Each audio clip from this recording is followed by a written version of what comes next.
Welcome into the Fade. I'm Clay Travis. He's Todd Fuhrman. We appreciate all of you hanging out with us. Did not have a show last week because I was living it up all over the country. I was in Texas. I was in California. I was in Georgia. Now I'm back in Tennessee. But I am going tonight. In just a couple of hours, I will be in the Titan Stadium as toe meets leather for the Buffalo Bills, who I think are the best team in the AFC right now. So we're going to start with Monday Night Football. We'll work through a couple of different storylines to be sure, but let's start here, Fuhrman. I like the over tonight. I don't think the Titans secondary, which is unhealthy, is going to be able to match up well with Josh Allen and these Bills receivers. I think they will have a field day. I think the Titans will play from behind. You know, it's rare that I say this, but I like the Bills to win and cover against the Titans, and I like the over. I think we end up with a score somewhere around 35 to 24, something like that. I mean, if you're jumping off the Titans bandwagon, it means not only should I jump on there, both feet included, we should get all the people that are watching the show right now to say if Clay's going to abandon his favorite NFL team in their time of need, then I'm all not need to be abandoning them. Anyway. This is You're more abandoning them. No. You're abandoning. This is more about the Bills than it's about the Titans. The Bills are good. I think the Titans are going to win the AFC South, but they're going to be like 9-8, 8-9, something like that. The Bills are going to be the number one overall seed. And so I think they come into Nashville tonight, and I think they put a whipping on us. So this is the life cycle. For all the times last year that you used to belittle the NFC East, calling them the little redheaded stepchild, suddenly the shoe has flipped, and now we're talking about the AFC South being the worst division in the NFL. So I'm marking this date down, what is it, October 18th, and I'm going to remember this going forward.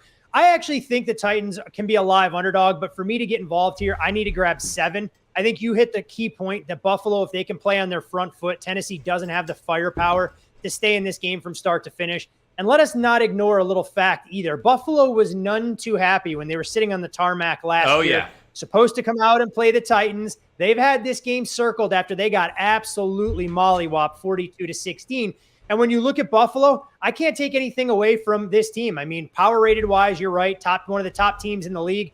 They have the chance right now, and I know this may not hold up. We're only a handful of weeks into the season, to join a historic class in terms of a scoring defense, number 1 overall, and a scoring offense, number 1. It's happened twice in NFL history. 1996, the Green Bay Packers won the Lombardi Trophy with Brett Favre, and the 1972 undefeated Miami Dolphins were able to accomplish that feat. But I think this number is starting to get a little out of whack. It'd be great if you could share some intel on your wide receivers.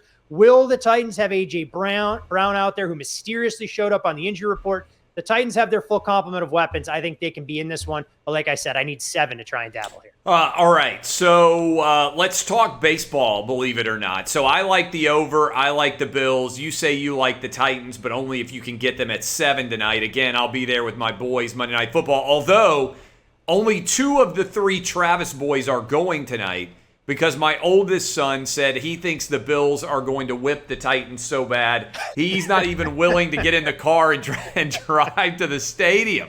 Fuhrman, he's in school. He said, I'm going to have a lot of homework, Dad. When have you ever heard a kid who gets offered the opportunity to go to Monday Night Football say, nah, Dad, I'll put it on at home. I'm going to do my homework. Titans are going to get whipped. I don't need to be there in person to see it. That's what he told me. You know, I'm amazed. I mean, I give him credit for focusing on his studies, that he apparently wants to save himself potential embarrassment. But you also have to present this argument, as I know he's a masterful debater. What happens if the Titans win this game and he decides that, you know what, he had no faith in the team and didn't want to be there for Tennessee to potentially pull off the outright upset? One other thing, too, that I'll say, I mean, because I know you anoint yourself Father of the Year all the time. You rattled off a list of destinations where you were over the weekend. I didn't hear Atlanta in there at all. Did you not take your son to one of the first 2 playoff games for the Braves? Are we waiting for Game 5? Are you saving your magic? May need to be for Game 6 or Game 7. I was going to ask you about this. Maybe at the World Series. He was not able to get down. So I flew from L.A. to Atlanta, and then he was still in Nashville. So I couldn't figure out how to get him down with me. So we did not go in person, although, God, that would have been amazing to have back-to-back walk-offs. So that's where I was going to go next. Last year, Braves take a 3-1 lead on the Dodgers. My 11-year-old, then 10-year-old's heart breaks as the Braves proceed to lose 3 in a row. Do you think there is value at all, or do you think they are a good bet to advance to the World Series now, or would you be taking the Dodgers down 0-2? I would not be taking the Dodgers, even at plus $1.40. I think what we've seen from the Dodgers is they've been dancing between the raindrops, and I have some major concerns, like I did coming into the postseason, about how this team was going to be able to manufacture offense. And I think the absence of Max Muncy was understated. And when you look at Max Scherzer or listen to, I guess, his comments saying his arm was dead, let's see if he's able to get things back on track if they're going to call on him again for Game 6. But this Braves offense is significantly better, something I didn't think we could possibly say without Ronald Acuna. Imagine how much better and more dynamic they'd be with the face of their franchise anchoring their lineup. And when you look at the price for Game 3, Walker Buehler, $1.80, $1.90 favorite. So if you're inclined to believe that the Braves win this series, and I know the 2-3-2 format throws a little bit of a wrench into things, I mean, Morton has been here and done that. He was good against the Dodgers last year in the World Series. I wouldn't hesitate to back Atlanta to take a stranglehold of this series at plus $1.70, thinking that they have a chance to beat Nashville's very own in Walker Buehler and really get one step closer to the Fall Classic, something they couldn't achieve last year when they played on a neutral field in Texas. We got Game 3 of Red Sox Astros tonight, back in Fenway now. How do you assess this series going forward? You know, I think this is one that's going to be dominated by offense. We talk all the time about how it's such a pitcher's game and postseason baseball is that much different than the regular season. But the reality of it is when you look at this Astros and Red Sox lineup, I mean, clearly they have an offensive edge. You wonder how both these teams are going to cobble together 27 outs on a nightly basis. And I think that's part of the reason you've seen both Game 1 and Game 2 go over the total. You saw a little bit of over money come in for Game 3 as well, off the key number of 9 up to 9.5. And for whatever reason, the Red Sox offense always seems to come to life with Eduardo Rodriguez on the bump. I think it's going to take at least 6 runs, if not more, to win the game tonight. And I actually lean over the total and lean towards the Red Sox. I think Boston is a charmed existence. And I have to imagine, Clay, some of your bosses over there at Fox are rooting for the Dodgers comeback, because what would be better than all the bad blood that we've seen in the past if the Dodgers met up with the Red Sox in the World Series? Obviously, much to the chagrin of the Travis boys, if that unfolds. Oh, no doubt. Yeah, everybody at Fox is hoping for the Red Sox Dodgers because it would have the most viewership out there of any of the potential matchups. All right, let's go into college football for a moment. This LSU Ole Miss game, maybe one of the most intriguingly difficult to handicap out there. Ole Miss may not have, because they ran him 30 times and he got the heck knocked out of him by the Tennessee defense. Lane Kiffin earlier today said he's not sure Matt Castle's even going to be, Matt Castle. He said Matt Corral, he's not even sure he's going to be able to play. By the way, he was a warrior on Saturday night in that game against Tennessee. LSU doesn't have now a head coach. Ole Miss is a 10-point favorite, but if they don't have Matt Corral, what in the world's going to happen? Like, how do you even assess this game? I think right now handicapping this game is an extremely uphill battle. And so for me, I'm curious to see if Matt Corral gets ruled out, how much of an adjustment odds makers make, because I have a ton of confidence in Lane Kiffin's ability to kind of pivot. We've seen how good Ole Miss can be on the ground, but you talk about Matt Corral, and I think when you have an NFL caliber starting quarterback, a front runner for the Heisman Trophy, there's no way Lane Kiffin went into that game Saturday night in Knoxville expecting to have to run Corral as often as he did. Now, clearly the situation necessitated it. Ole Miss loses a couple of cogs on their offensive line, tight ends, they're banged up at running back, they're not healthy at the wide receiver position, and he was an absolute warrior out there because every time Tennessee appeared to take momentum back and look like they were going to get over the hump, it was Matt Corral using his arm, using his legs, and just dropping his shoulder into Vols defenders to really make a difference. And you talk about the lame duck coaching situation for LSU. I mean, this team was beaten and battered, and they put together arguably their best effort of the season on Saturday against Florida. So you're not really getting a whole lot of line value one way or another. What is interesting about this game, despite the uncertainty at quarterback, you've actually seen some over money come trickling in from 75 to 76, 76.5. Curious to see where that price will settle. Let's not ignore last year when these two teams did battle. And I think, what was the score? 100 plus combined between these two teams. If we can get some of that fireworks, it'll be great. But I'd be remiss, Clay, and I'm sure you've had strong comments on him. If so, I haven't heard them. What was your take on the way Tennessee fans carried themselves late in that particular game, knowing that it had to get stopped for 20 minutes and then trying to rain down hellfire and brimstone, aka water bottles and empty beer cans, on their own band, cheerleaders, Lane Kiffin, and everybody. I want us, Fuhrman, to be the new you. I'm tired of worried about what anybody else thinks about us. You have to win. You have to win to be the new you. When you're 6-6 trying to go to Shreveport in the Independence Bowl, you can't go out there and play We're going to go out and we're going to just be the most hated team anywhere, and we're going to win and just take names. And look, this is larger picture, right? You have to win, though. You left out the key part. You have to win to be able to do this. Well, we should have won. We should have won on. We should have won on Saturday if the officials had correctly called the game. All right. I'm just saying this. Here we go. This was not about Ole Miss. To me, this was not really about Tennessee. The SEC has got a major officiating issue that has every league in college football does. But people care. I mean, it does really mean more in the SEC. People care more in the SEC than they do anywhere else in football. I'm just saying, it's the truth. And this is the same crew, Fuhrman, that blew the call that cost Mississippi State the game against Memphis. They have a litany, these guys do, of poor choices that they have made. And so, one, they took a touchdown off the board for no reason. That set the table here. And then, okay, for people who weren't watching, they took away a touchdown. They completely blew that call, and that ends up being the difference in the game. But this is bigger picture that they have to get a hold of in college football. Do you know how many times Ole Miss went down with injuries in the second half, Fuhrman? Well, I mean, I lost track. Now, one thing to that, I'll let you go ahead and finish your point, and then I'll offer up a rebuttal. So I'm curious. 18 different times they stopped play to allow Ole Miss players to be helped off the field, and most of them came back in very short order. In other words, this wasn't some sort of major injury that knocked out 18 different players from being able to compete for Ole Miss. And almost all of those injuries happened, coincidentally, right after Tennessee had a decent gain and was trying to hit warp speed with their offense. Now, this is not just Ole Miss, and certainly Ole Miss plays at a high rate of speed too.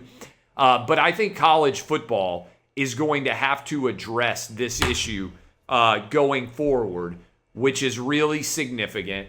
And there are a lot of players faking injuries to try to slow down pace. So what I would do, my answer would be either you have to sit out the rest of the series if you're helped off the field, right? If they stop the game and they walk you off the field, you aren't allowed to return for the rest of the series. Or you even have to say, hey, when you come out with an injury, you're out for a set period of time once you are helped off the field. Because I think that would clean up a lot of this.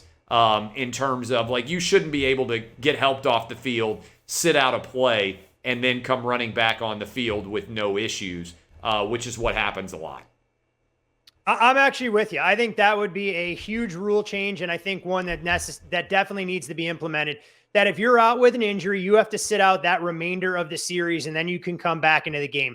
Because I think it's a delicate balancing act, because you don't want to neglect kids that actually get hurt and then they're nicked up and still have a chance to come back in. But I think sitting out the rest of the series, if you're too hurt or you're cramped up or whatever it may be, makes a ton of sense, because then coaches have to figure out, all right, is it worth trying to slow down the pace of play? Do I put out a backup defensive lineman and risk him giving up a big play, or a backup defensive back to try and go down? There'll be all sorts of cat and mouse and time wasting. And while it's definitely not an apples to apples comparison by any stretch, NASCAR actually had a similar problem, not with players faking injury, but with drivers causing caution flags where they thought they could give themselves an advantage. So what they did is they implemented rules that basically penalize drivers that say you can't benefit if you were the one that caused a caution flag to either get back on the lead lap or a variety of other circumstances. I think college football definitely has to figure it out, because James Franklin was pretty outspoken as well and got very defensive regarding, Penn State and the way they handled themselves against Iowa and everything else. So I think it's a much bigger issue, and it's not just what unfolded in Knoxville on Saturday night. It's going to unfold across the college football landscape if coaches believe they can get an edge. Yeah, and what I would also say is that atmosphere in Neyland was electric and filled with passion. And if Tennessee had won that game, and by the way, they almost did, if Tennessee had won that game, they would have stormed the field. The argument would have been fair or foul. Tennessee football is back. That would have been the argument. and there would have been a lot of excitement, everything else. Instead, the officiating anger coupled with the injuries, and I think you also have to add in the opponent here. Lane Kiffin has spent a decade sort of trolling Tennessee, not the Ole Miss opponent, but Lane Kiffin himself. I like it. I think it's entertaining, but I also grew up in Tennessee, and I understand the mindset of, sort of premeditated redneckdom. So I can totally see a guy carrying a golf ball into the stadium, drinking an awful lot all day long, and then trying to hum a golf ball and hit Lane Kiffin. I think a lot of the water bottles and stuff, that was primarily just college kids who were, a lot of them, drunk, because the other factor here is, people spent all day getting liquored up in a big way, which is part of why the atmosphere was so electric all night, but also that can turn dark. It can go from light to dark, the overall the stadium in a hurry. So look, I think honestly the $250,000 fine, and I think kicking people out who threw things on the field from games for the rest of the year, or frankly if they penalized them for a couple of years, I think that would be fair. I'm not a big fan of this lifetime ban stuff, but I think all of that could add up. By the way, I'm a huge college football fan, Fuhrman. The overall lineup of college football games this coming weekend, it is awful. I asked you about that LSU Ole Miss game, but there isn't even a single matchup of two top 25 teams. And if I had to rank some of these games, I guess maybe I would look at Clemson Pitt. I'm a little bit intrigued to see what's going to happen there. Pitt, 3-point favorite against Clemson. Oregon, UCLA, maybe to see whether or not UCLA and Chip Kelly can get a big win there and what might end up being a rematch game. Oklahoma State, Iowa State. We're going pretty far down the overall proverbial barrel to be trying to talk about some of these games. What are you excited about? What stands out to you for the college football slate? You highlighted a couple of the key ones. I think this is the biggest game that Chip Kelly will have as head coach at UCLA, with so much on the line against a program where we know there's no love lost against Oregon. We've already seen some line movement here. Some shops actually open Oregon a short favorite, UCLA now a favorite. By virtue of Utah knocking off Arizona State, suddenly the Pac-12 South gets a lot more intriguing. I'm stunned that game will get lost in the shuffle in the middle of the day. You talked about the Iowa State-Oklahoma State game. Oklahoma State has to be counting their lucky stars. They were on the cusp of going down 24-3 before a pick six completely flips that game around in typical Texas fashion. They can't win a big game to prove that, hey, look, that Oklahoma loss wasn't going to linger. So that was a little bit disappointing if you follow UT. And honestly, the two games that I'm intrigued about, most of your audience and most of the country won't care a whole heck of a lot about, are two games in the Mountain West. You have an Air Force team that's suddenly the team to beat, taking on San Diego State, who put forth one of the most coma-inducing football games I've ever watched in my entire life, Friday night against San Jose State. And also two underrated quarterbacks, although one of them is getting a ton of buzz about being a first-round NFL draft pick, in Nevada against Fresno State. That'll go a long way in the Mountain West race. But if you're talking about national intrigue, there isn't a whole heck of a lot. USC, Notre Dame, when the Trojans go limping into South Bend at 3-3, isn't going to have people glued to their edge of their seat by any stretch of the imagination. Anything else you just mentioned college football. Again, I love college football more than almost anybody I know. And, that is a rough slate of games on the 23rd. What about in the NFL? Broncos-Browns coming up on a Thursday night. Anything attractive about that? I know the Baker Mayfield left shoulder injury is a big part of that story. The Broncos, correct me if I'm wrong, but I think they won their first three and now they've lost three in a row. Chiefs and Titans is going to be a good one, but until you see what the Titans look like coming out of this game, it's hard to project there. Any early numbers that are jumping out with you? When you look at the way the NFL slate stacks up, I don't think there are a ton of games that offer a lot of intrigue, at least on the surface. Sunday Night Football between the Colts and 49ers. I expect Jimmy Garoppolo to get upgraded, so I think there could be a few more points than what the betting market suggests there. mean, you talked about the Thursday night game, two teams that I think a lot of people, myself included, believe could be coming into this spot at 4-2 or maybe even better. Suddenly, the loser of this game now has a losing record, and the Cleveland Browns have lost key contributors both on the offensive and defensive side at a rapid rate. Now you lose one of your top draft picks in Okora. You're talking about Kareem Hunt going on IR. So this game is an absolute mess. Denver was terrible this weekend against the Raiders. And I think so many of these teams are trying to figure out what their identity is going to look like. But I also don't remember a Sunday where you have games in the late afternoon with so many double-digit spreads. I mean, this is the time of year where you see the separation of the haves and have-nots. So if it wasn't for the betting line, which we know becomes the great equalizer, not a lot of games where the casual fan goes, hey, look, this is must-see TV, and I have to tune in to what's going to unfold over the course of 12 hours of NFL viewership on Sunday. All right, let's go back to Monday Night Football. I'm literally pulling up the FanDuel app right now to place a wager live on the air with you, Fuhrman. So this is an intriguing bet. All right, I am betting. Oh, this will be good. I am betting Jeremy McNichols. I don't even know if you know who Jeremy McNichols is, to be the first. I do. He's a running back from Boise State. Yeah. All right, I am betting on him to be the first touchdown scorer in this game. I am also betting Michael Pruitt to be the first touchdown scorer. Those are two underdog players for the Tennessee Titans. I'm getting them right now at 34-1 and 55-1 to be potentially the first touchdown scorer. So because you're abandoning the Titans, that's going to lead me to picking a Titan to be the first touchdown scorer. Yeah. Go ahead. Those are both Go Titans. Those are both two Titans, too. I picked the Titans to score first. I know. But I think Ryan Tannehill using his legs is a viable option when they get inside, the 5-yard line. If they have the ball first, 20-1 right now on the FanDuel Sportsbook That's app. right.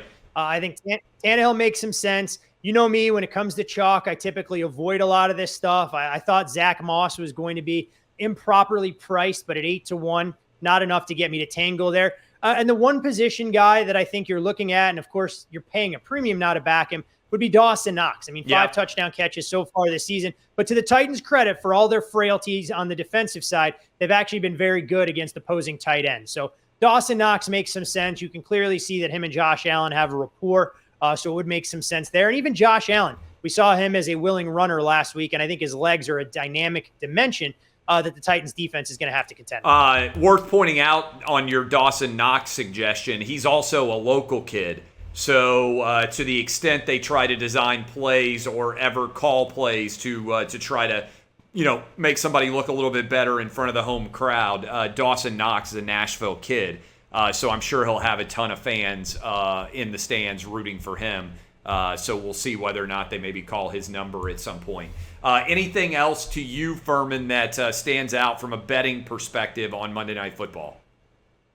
Not necessarily. I think you talked about it. The key for this game is the Titans staying true to their DNA. The last thing that they can afford is being down multiple scores early and abandoning the ground game. When you look at the play-action pass, it's been where Ryan Tannehill has done most of his damage. 22 of his 55 touchdown passes as a member of the Titans have come off of play action, but only 1 touchdown pass so far this year. And I think a lot of that is because Arthur Smith was the architect behind it. But I just want to see the Titans out there and somewhat healthy. We still don't know if we're going to get both Julio Jones and A.J. Brown operating. A.J. on a bit of a pitch count, and you can understand why there's not a huge sense of urgency given the division they play in. Defensively, let's see if the Titans can force a turnover or two, if they're able to force Buffalo out of its comfort zone a little bit, because this Bills offense has been extremely dynamic. And when you're trying to find, an unheralded star for the Bills to maybe go out there and perform well, I'm interested to see how they utilize Cole Beasley. The Titans have struggled to defend slot receivers, and Emmanuel Sanders has taken on a lot of the touches on the offensive side that Cole Beasley had last year. He was only out for about 22 snaps, I think, last week against Kansas City. He may be a guy worth exploring as far as your prop numbers are concerned as a sneaky over bet, just on the kind of matchup advantage he can employ against this Titans defense. I've got him on my fantasy team, Todd Fuhrman. We will talk to you again on Thursday. Appreciate the time, my man. Always a pleasure. Enjoy the game, my friend, and go Titans. Will do. Go Titans indeed. I'm Clay Travis. He's Todd Fuhrman, and this has been The Fade. Get your bets in, FanDuel.com/Clay. You just saw me making live wagers here in Nashville, FanDuel.com/Clay.